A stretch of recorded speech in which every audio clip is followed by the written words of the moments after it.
Assalamualaikum warahmatullahi wabarakatuh.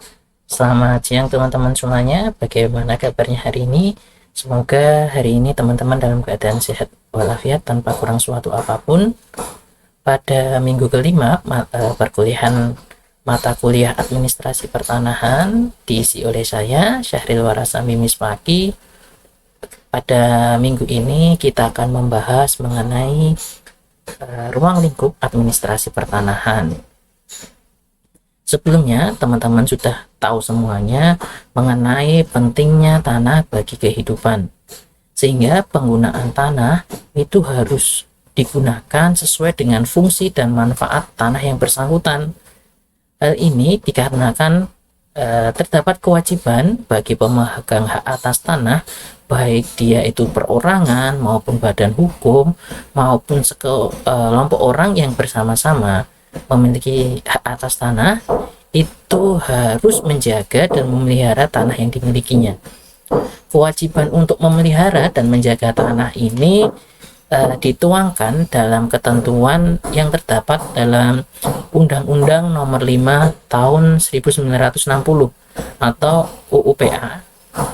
Yang di UUPA ini adalah menjadi salah satu rujukan mengenai undang-undang agraria yang ada di Indonesia. Setelah kita mengetahui mengenai kewajiban untuk memelihara tanah, kita juga tahu mengenai pentingnya peran tanah, sehingga pada tahun 1978 berdasarkan TAP MPR nomor 4 /MPR /1978 ditentukan agar pembangunan di bidang pertanahan diarahkan untuk menata kembali bagaimana penggunaan, kemudian penguasaan dan pemilikan atas tanah. Sehingga berdasarkan TAP MPR ini, yaitu TAP MPR nomor 4 /MPR tahun 1978, Presiden mengeluarkan kebijakan mengenai bidang pertanahan yang dikenal dengan catur tertib pertanahan. Pada catur tertib pertanahan ini yang dimuat dalam keputusan Presiden nomor 7 tahun 1979, yang salah satunya meliputi adalah tertib administrasi pertanahan. Apa sih yang di program-program yang dimaksud dalam tertib administrasi pertanahan ini? Bisa kita sebutkan di sini. Yang pertama yaitu mempercepat proses layanan yang menyangkut urusan pertanahan.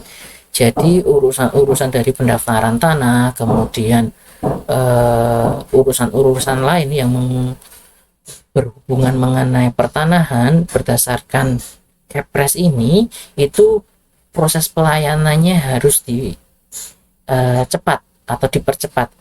Kemudian yang kedua adalah menyediakan peta dan data penggunaan tanah, keadaan sosial ekonomi sebagai bahan dalam penyusunan perencanaan penggunaan tanah bagi kegiatan-kegiatan pembangunan. Kemudian selanjutnya penyusunan data dan daftar pemilik tanah, kemudian tanah-tanah kelebihan batas maksimum, tanah-tanah abstente, dan tanah-tanah negara. Kemudian program yang keempat adalah menyempurnakan daftar-daftar kegiatan baik di kantor agraria maupun di kantor PPAT. Kemudian yang kelima yaitu mengusahakan pengukuran tanah dalam rangka pensertifikatan hak atas tanah.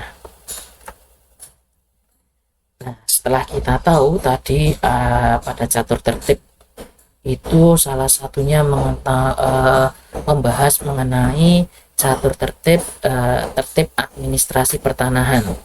Kita harus tahu terlebih dahulu mengenai penyelenggaraan administrasi pertanahan di Indonesia. Kegiatan-kegiatan apa saja sih yang meliputi penyelenggaraan administrasi di Indonesia? Itu bisa kita bagi menjadi beberapa kegiatan. Di antaranya yang pertama, administrasi pertanahan di Indonesia itu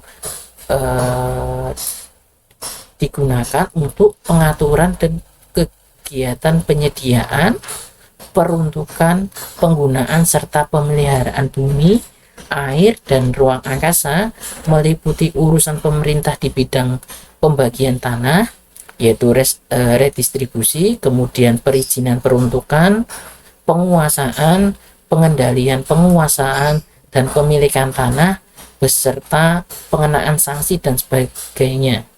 Jadi pada poin ini administrasi pertanahan di Indonesia itu bukan hanya mengatur di darat saja, tetapi ada juga kita nanti mengatur mengenai air dan ruang angkasa.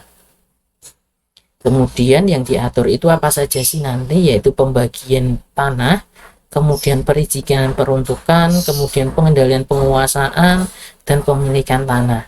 Dan juga nanti diatur juga mengenai sanksi-sanksi apa saja ketika ada pelanggaran-pelanggaran di situ.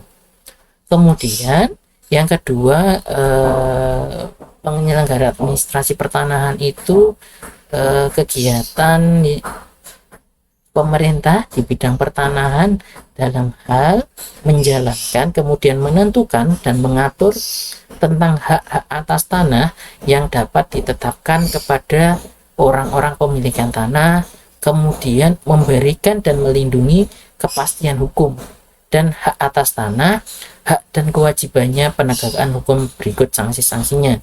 Jadi yang kedua ini, penyelenggara administrasi pertanahan di Indonesia itu harus mengatur mengenai kepastian hukum. Kenapa pentingnya kepastian hukum ini? Dikarenakan tanah itu di Indonesia digunakan dalam banyak kegiatan, sehingga kepastian hukum ini menjadi penting, sehingga tidak ada orang-orang nanti untuk dengan mudah mengklaim kepemilikan tanah. Kalau kita sudah memiliki aspek kepastian hukum, kemudian pemerintah juga sudah melindungi kepastian hukum tersebut, salah satunya dengan menerbitkan sertifikat tanah, maka aspek kepastian hukum ini bisa kita terapkan.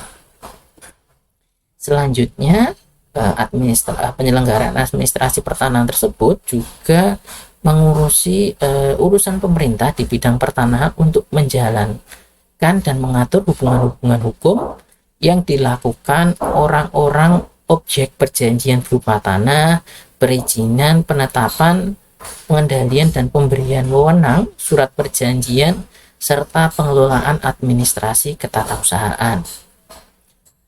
Kemudian yang keempat, yaitu kegiatan pengukuran, pemetaan dalam rangka pemutakhiran serta penentuan fisik tanah untuk dukungan penguatan di dalam pembukuan, pendaftaran, pemeliharaan dan pengeluaran alat buktian yang kuat atau alat pembuktian yang kuat. Jadi setelah kita tahu pada administrasi pertanahan ini itu nanti dibagi menjadi dua kegiatan. Yang pertama nanti kegiatan administrasinya, yaitu proses-proses bagaimana proses pendaftaran, kemudian pengelolaan, kemudian redistribusinya, tetapi juga mengurusi bagaimana kegiatan untuk pengukurannya. Dan itu menjadi dua hal yang penting juga, karena pengukuran ini nanti digunakan sebagai alat bukti yang kuat dalam kepemilikan tanah tersebut. Bagaimana kita tahu luas tanahnya, kemudian batas-batasnya, itu harus digunakan atau harus dilakukan dengan proses pengukuran. Jadi nanti ada dua hal yang terpenting di sini, yaitu ada aspek legalnya dan aspek teknisnya. Sehingga administrasi ketika dua aspek itu dipenuhi, yaitu aspek legal dan aspek teknisnya, maka pembangunan administrasi pertanahan atau Indonesian Land Administration Project itu bisa berjalan dengan bagus, sehingga tidak ada lagi mengenai yang pertama sertifikat ganda, kemudian yang kedua adanya klaim-klaim tanah sepihak, yang ketiga ukuran secara real di lapangan luas tanah dan yang tertulis di sertifikat tanah itu sesuai. Nah, kita tahu kemudian mengenai administrasi pertanahan tadi, kita mengetahui pentingnya tertib administrasi dalam bidang pertanahan ini. Hal ini paling bisa kita lihat ketika kita melihat pada kegiatan pendaftaran tanah. Pada kegiatan pendaftaran tanah ini yang merupakan sebuah rangkaian kegiatan yang dilakukan oleh pemerintah secara terus-menerus, berkesinambungan dan teratur. Yaitu kegiatannya yaitu pertama pengumpulan data, kemudian pengolahan, kemudian pembukuan dan penyajian serta pemeliharaan fisik data dan data yuridis dalam bentuk peta daftar mengenai bidang-bidang tanah, satuan-satuan rumah susun, termasuk pemberian surat tanda bukti bagi bidang-bidang tanah yang sudah ada haknya dan hak milik atas satuan rumah susun serta hak tertentu yang membebaninya. Telah saya jelaskan sebelumnya tadi, dalam administrasi pertanahan ini itu juga mengatur mengenai data fisik dan data yuridisnya.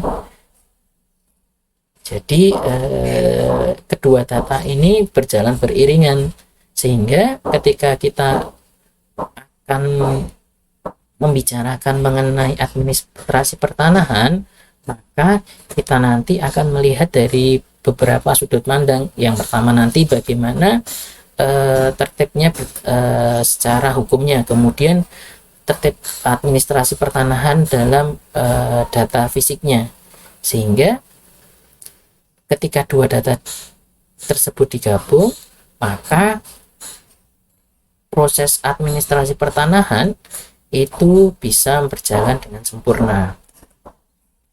Kemudian balik lagi kita bisa lihat sebagai contoh kegiatan pendaftaran tanah. Kenapa menjadi contoh? Karena di Indonesia sekarang kegiatan pendaftaran tanah ini menjadi salah satu kegiatan yang masif dikerjakan oleh Badan Pertanahan Nasional berdasarkan dari perintah Presiden Joko Widodo, yaitu pada program PTSL, sehingga pendaftaran tanah ini menjadi poin penting dalam bagaimana kita menertibkan administrasi pertanahan juga yang ada di Indonesia.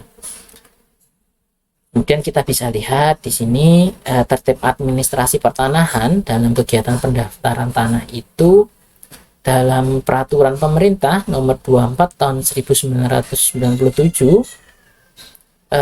Yang pertama itu untuk memberikan kepastian hukum dan perlindungan hukum kepada pemegang hak atas suatu bidang tanah ataupun satuan rumah susun dan hak lainnya yang terdaftar agar dengan mudah dapat membuktikan sebagai pemegang hak yang bersangkutan. Jadi ketika kita sudah melakukan proses pendaftaran tanah, kemudian kita dibuktikan dengan sertifikat tanah, itu akan memberikan kepastian hukum dan perlindungan hukum terhadap kita yang memiliki sebuah bidang tanah ataupun satuan rumah susun. Karena dengan sertifikat tersebut itu menjadikan bukti yang kuat bahwa bidang tanah atau rumah susun tersebut adalah hak kita.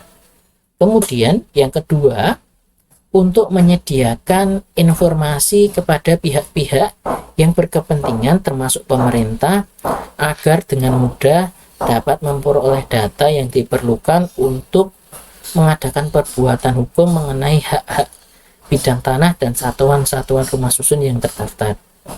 Jadi dengan pendaftaran ini pemerintah juga bisa mendata, memiliki basis data yang akurat mengenai bidang-bidang tanah yang ada di Indonesia. Kita bisa lihat dari data yang dikeluarkan oleh BPN sampai dengan tahun 2015 di Indonesia itu baru 44 juta bidang tanah yang tersertifikat. Itu pun belum 100% data tersebut itu dilengkapi baik atribut-atributnya atau mungkin hanya sekian persen yang sudah memiliki kelengkapan data, baik secara yuridis maupun secara fisiknya, dan juga atribut-atribut yang mengikutinya. Kemudian hal itu jauh berbeda pada tahun 2020 ini. Dari data yang dikeluarkan oleh BPN, pendaftaran tanah atau tanah yang sudah terdaftar dan sudah memiliki sertifikat itu mencapai 66 juta, dan ini sangat meningkat signifikan. Yang ditargetkan pada tahun 2025 tanah di Indonesia itu sudah tersertifikat semuanya, sehingga untuk kepentingan-kepentingan pemerintah itu dapat diintegrasikan dengan adanya data-data sertifikat ini, sehingga kita bisa pada saat proses pembangunan atau proses perencanaan sebuah kota itu bisa kita lihat tanah-tanah tersebut nanti, sehingga proses perencanaan dan pembangunan itu menjadi lebih efektif. Yang ketiga adalah untuk terselenggaranya tertib administrasi pertanahan. Ini menjadi pokok penting dalam proses pendaftaran tanah itu. Kemudian pada era sekarang yang paling banyak digaungkan atau di sounding terhadap dari BPN adalah mengenai kegiatan PTSL, yaitu pendaftaran tanah sistematis lengkap tadi yang sudah saya jelaskan sebelumnya. Dengan kegiatan ini terjadi peningkatan yang signifikan terhadap pendaftaran tanah, yaitu bisa kita lihat dari tahun 2015 sampai dengan 2020 kemarin, itu dari awalnya 44 juta tanah yang tersertifikat, sekarang sudah mencapai 66 juta sekian tanah yang sudah tersertifikat. Peningkatan yang besar ini atau capaian target yang besar ini harus diikuti dengan kegiatan administrasi pertanahan yang yang baku, sehingga secara teknis itu sudah pengukurannya sudah banyak, tapi didukung juga secara tertib administrasi, sehingga di kemudian hari tidak ada permasalahan-permasalahan yang mengikuti dalam proses kegiatan pendaftaran tanah sistematis lengkap ini. Sehingga untuk hal tersebut BPN atau Menteri Agraria dan Tata Ruang mengeluarkan Peraturan Menteri Nomor 6 Tahun 2018 ini mengenai pendaftaran tanah sistem lengkap ini. Karena kita bisa lihat objeknya itu se-Indonesia, sehingga sangat dimungkinkan akan terjadi permasalahan di kemudian hari. Contohnya nanti ketika data-data ini sudah diterbitkan, maka pengelolaan data-data ini menjadi sangat riskan, karena datanya akan menjadi sangat besar. Yang awalnya tadi sebelum tahun 2015 itu sudah ada 44 juta data yang harus dirawat, kemudian pada tahun 2020 itu sudah mencapai 66 juta, sehingga dari 66 juta data tersebut itu nanti harus disimpan, sehingga proses penyimpanannya nanti menjadi sangat beresiko. Kita balik lagi pada proses PTSL tadi, pada pasal 36, bahwa panitia adjudifikasi PTSL melakukan proses pengumpulan, kemudian pengelompokan, pengolahan dan penyimpanan data PTSL yang meliputi dokumen data yuridis, yaitu terdiri dari identitas pemegang hak, kemudian hak alasnya, kemudian berita acara yang dibuat panitia sebagai bukti pengumuman, kemudian berita acara pengesahan, dan data fisik dan data yuridis dan surat keputusan pemberi hak. Selanjutnya, selain data yuridis tadi, proses-proses ini juga itu harus kita periksa juga mengenai dokumen data fisiknya, yaitu data pengukuran dan penghitungan hasil pengukuran, kemudian gambar ukurnya, kemudian peta bidang tanahnya, dan juga surat ukurnya. Kemudian yang ketiga, daftar isian pendaftaran tanah dan hak atas tanah. Kemudian buku tanahnya. Yang kelima, sertifikat hak atas tanah. Dan yang keenam, bukti-bukti administrasi keuangan. Dan yang ketujuh, data administrasi lainnya. Sehingga dari besarnya data, bisa kita lihat saja data yang dikumpulkan tadi ada 7 jenis data. Kemudian dari data-data tersebut itu sudah mencapai 60 sekian juta, maka data-data tersebut sangat besar, sehingga resiko untuk berkas hilang ini menjadi sangat besar. Padahal ketika kita melihat dalam ketentuan pasal-pasal 192 pada Peraturan Menteri Agraria atau Badan Pertanahan Nasional nomor 3 tahun 1997 mengenai tentang pelaksanaan Peraturan Pemerintah nomor 24 tahun 1997 tentang pendaftaran tanah mengenai penyajian informasi data fisik dan data yuridis. Dalam ayat 1 diterangkan bahwa semua daftar umum dan dokumen-dokumen yang telah dipergunakan sebagai dasar pendaftaran merupakan dokumen negara yang harus disimpan dan dipelihara menurut peraturan dan perundang-undangan yang berlaku. Sehingga ketika data-data tersebut itu sangat besar dan data tersebut berdasarkan undang-undang itu harus disimpan dan dipelihara, maka kedepannya itu sangat dimungkinkan terjadi permasalahan mengenai pertanahan.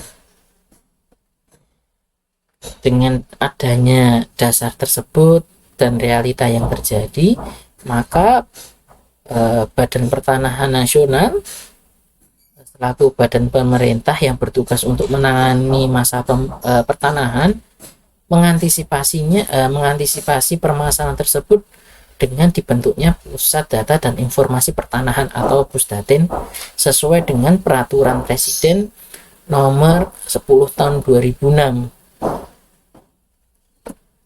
Kemudian dari peraturan tersebut bisa kita lihat tugas-tugas dari Pusdatin ini yaitu melaksanakan proses pengumpulan, kemudian pengolahan, penyajian data dan informasi pertanahan, serta membangun dan mengembangkan sistem informasi pertanahan dan manajemen pertanahan atau Simtanas. Maka dibuatlah sistem KKP, yaitu sistem pelayanan pertanahan yang telah terkomputerisasi, sehingga data mengenai bidang tanah, baik tekstual maupun spasialnya, dapat terintegrasi dengan baik. KKP dilaksanakan dengan tujuan pemeliharaan data tekstual maupun spasial dan juga monitoring pelayanan pertanahan.